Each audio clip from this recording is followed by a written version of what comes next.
पाठ 8 निर्देशांक ज्यामिति। इसका प्रश्न संख्या 1। प्रश्न संख्या 1 इसमें दिया गया है एक बिंदु x अक्ष से 3 इकाई तथा y अक्ष से 4 इकाई की दूरी पर है। उस बिंदु के निर्देशांक है क 3 4 ख 4 3 ग 0 3 घ 0 4। अभी चारों में से कौन होगा? तो x बराबर 3 है और y बराबर 4 है। तो क्रमित युग्म होता है, युग्म x y, इसलिए हो जाएगा इसका पहले x तब y। ऐसा ना कि y x, ये वाला जैसे नहीं होता है, y x ऐसा नहीं होता है। तो इसमें हो जाएगा 3 4, इसलिए आंसर इसका हो गया आंसर क। रुकिए, अब देखिए, एक ग्राफ पेपर तैयार करते हैं, लंबवत रेखा खींचते हैं।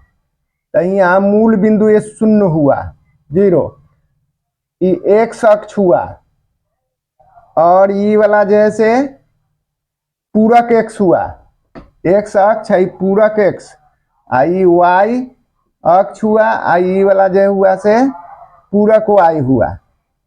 अब इधर मान लिया कि ग्राफ पेपर तैयार करते हैं, तो इस तरह से मोटा मोटी, तो इस तरह से तैयार कर लिए, फिर ऐसे ऐसे करके खींचेंगे, फिर ऐसे ऐसे करके खींचेंगे, फिर ऐसे ऐसे करके खींचेंगे। अब यहाँ मूल बिंदु 0 है, 0 है, तो यहाँ पर हो जाएगा 1, यहाँ 2, यहाँ 3, यहाँ 4, इस तरह से घाटा 1 घाटा 2, माने पूर्णांक संख्या भर दिए। अब फिर यहाँ पर 0 है तो यहाँ 1 हो जाएगा, 1, यहाँ 2, यहाँ 3, यहाँ 4 ऊपर की ओर, और नीचे होगा घाटा 1 घाटा 2 घाटा 3 इत्यादि। अब देखिए, अब x का 3 है तो 3 पर खड़ा हो जाएंगे, और y का कितना है 4 है तो 4 पर खड़ा हो जाएंगे। दोनों तरफ से चलेंगे तो पहले x वाला यहाँ पहुंच जाएंगे, y वाला यहाँ पहुंच जाएंगे, माने यही बिंदु जैसे हुआ तो पहले 3 लिखा जाएगा, उसके बाद 4 लिखा जाएगा। तो 3 4 जो हुआ, इसलिए इसका आंसर क। प्रश्न 2। अब 2 में है बिंदु घटे 4 3 किस पाद में है? तो सबसे पहले ग्राफ पेपर हम तैयार करते हैं, थोड़ा समझने के लिए लंबवत रेखा खींच लेते हैं। x हुआ, ये पूरक x हुआ, ये y हुआ और ये पूरक y हुआ।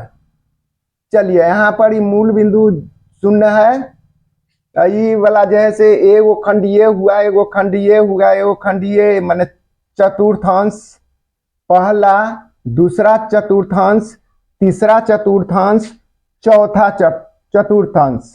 अब इसमें इसको प्रथम पाद भी कहा जाता है, प्रथम पाद, प्रथम पाद। और ये वाला जो है हुआ से फिर ऐसे घूमेंगे, तो ये वाला द्वितीय पाद हो गया, द्वितीय पाद। और ये वाला जो हुआ से तृतीय, फिर इधर से इधर आएंगे तो ये हो जाएगा तृतीय पाद, तृतीय पाद। और ये वाला जो हुआ से चतुर्थ पाद हो गया। फिर यहां से इधर आएंगे, चतुर्थ पाद।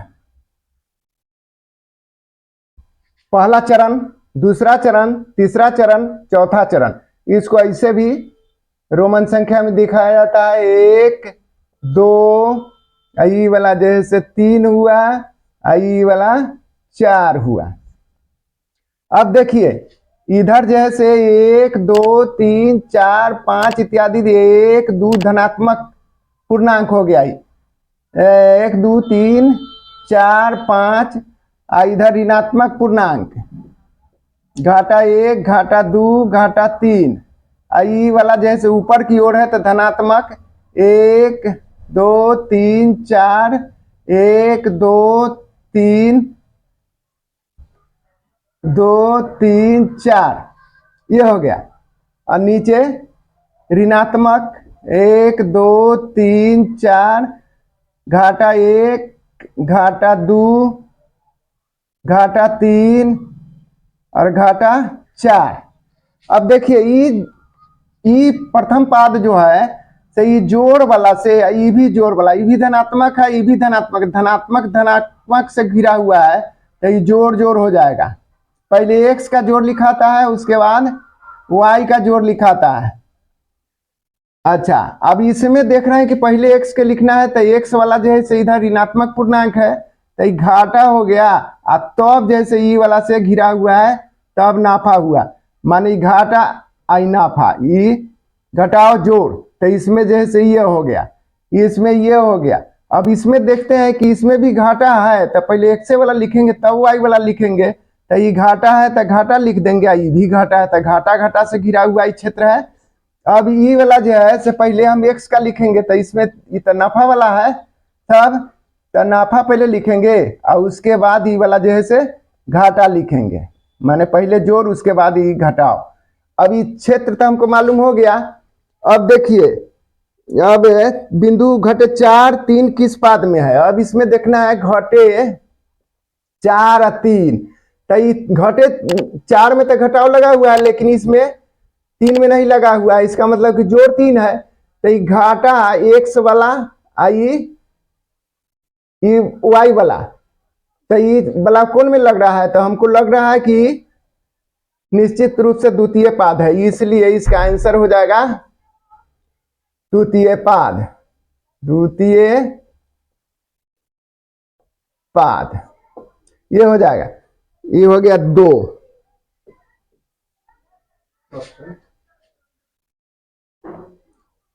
ऑप्शन नंबर इसका हो गया ख।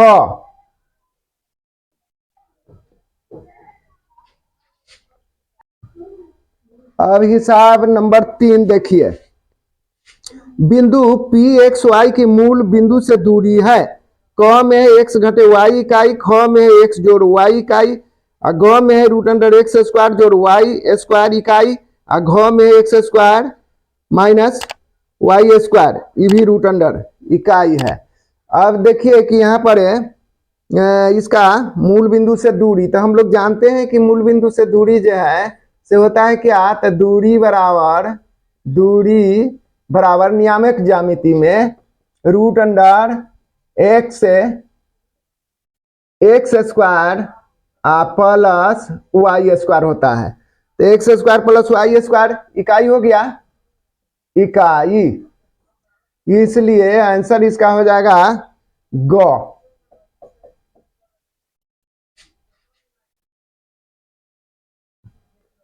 अब 4 नंबर देखिए प्रश्न, बिंदु 3 4 की मूल बिंदु से दूरी, मूल बिंदु से दूरी है 3 4 के, इसका मतलब ये हो गया कि फिर सूत्र हम लिखेंगे मूल बिंदु से दूरी, तो दूरी बराबर क्या होता है, दूरी बराबर होता है root under x square plus y square, यही होता है, इसलिए दूरी बराबर हो जाएगा इसमें एक्स, तो पहले तो एक्स वाला जैसे कोई भी 3 और 4 लिखा हुआ है, इसका मतलब एक्स के लिखा हुआ है वाई के लिखा हुआ है, तो एक्स के जगह पर बैठा देंगे 3 के स्क्वायर जोड़ वाई के जगह पर 4 स्क्वायर। अब इसको फिर 3 तिहाई 9 और जोड़ 4 चौका 16, 16 9 25, 25 के वर्गमूल 5, 5 इकाई हो जाएगा, ये 5 इकाई हो गया, तो आंसर इसका हो गया, इसका भी आंसर ग है, इसलिए ग। अब 5 नंबर हिसाब देखिए, 5 नंबर में बिंदु 4 घटे 3 की मूल बिंदु से दूरी, तो इसमें भी 5 नंबर हिसाब में है, तो दूरी बराबर तो हम लोग को याद है कि दूरी बराबर क्या होता है, तो root under x square plus y square होता है, इसलिए दूरी बराबर। अब इसमें जो है 4 है और घटे 3 है, इसका मतलब एक्स क्या है, वाई क्या है, तो यहाँ पर रख देते हैं 4 स्क्वायर जोड़ घटाओ 3 स्क्वायर। अब यहाँ रूट अंडर 4 गुने 4 हो जाएगा और जोड़ घटाओ 3 गुने घटाओ 3। अब यहाँ पर 4 चौका 16 हो जाएगा, आज घटाओ घटाओ फिर जोड़ हो जाता है, तो 3 तिहाई 9, 16 9 25, 25 के वर्गमूल 5 इकाई, इसलिए इसका आंसर हो जाएगा, इसलिए आंसर हो जाएगा घ।